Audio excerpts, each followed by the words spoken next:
Good afternoon. My name is Julian Roberts. I teach at the University of Oxford, where I teach sentencing and criminal justice.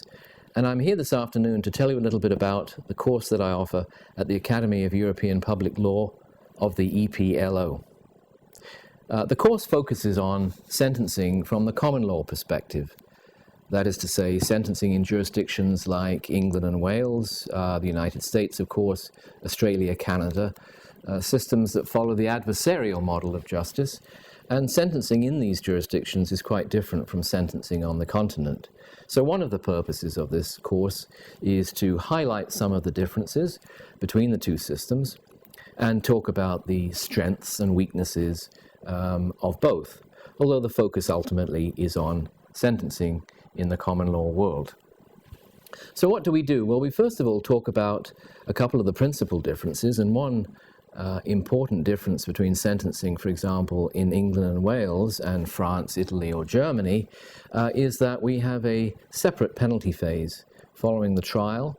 If there is a conviction recorded against the defendant, there will be a hiatus, a break of time, and this will give the parties, the Crown Prosecutor in England and Wales, and the defendant's lawyer, his advocate, to prepare their submissions on sentence. The probation services will also gather information about the defendant.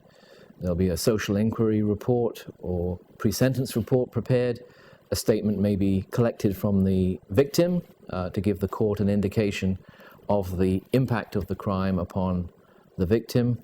And once all the material is assembled, there will be a sentencing hearing at which the parties will make submissions, and a court will consider those submissions along with other sources of guidance, such as appellate jurisprudence, any relevant precedents for the case at hand, and any definitive guidelines.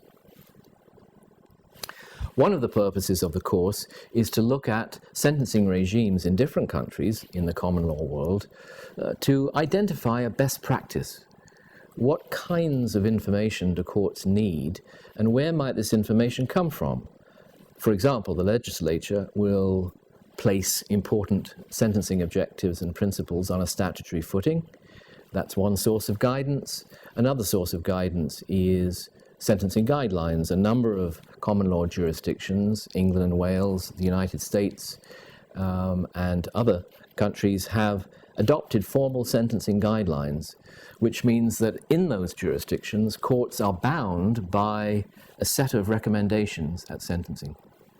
Now, the idea of promoting consistency through guidelines is neither new nor foreign to Europe. In 1993, Recommendation 92 from the Council of Europe set out a series of steps that member states could consider to promote more consistent and principled sentencing. So, for example, the Council of Europe recommended that there be sentence ranges for particular offences, and that within these sentence ranges there would be a particular starting point sentence, and then a court could move up or down within the range to reflect relevant aggravating and mitigating circumstances. So that's one example of a pan-European initiative designed to promote more consistent and principled sentencing.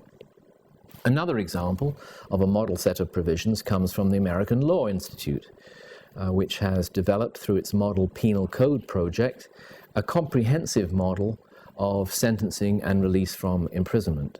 This is a model that's been developed in consultation with the judiciary, with practitioners, legal scholars over the last 15 years, and there is now a comprehensive set of guidelines regarding sentencing and release from imprisonment, which is on offer to all the US states, and it also may serve as a model to other jurisdictions.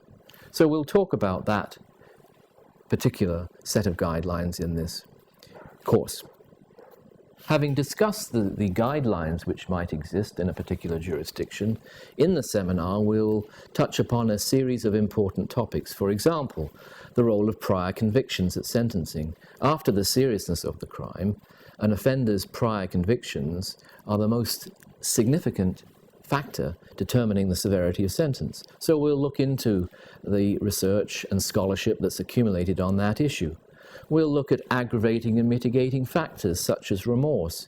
We'll ask questions about whether the application of these factors is consistent with principled sentencing, and we'll discuss the statutory guidance and the guidelines which exist to promote the consistent application of these different sentencing factors.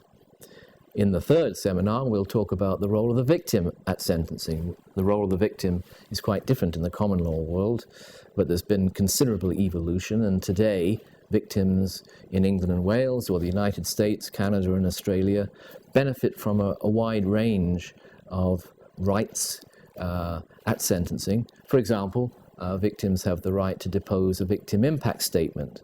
This statement is then considered by the court in determining the severity of the sentence to impose.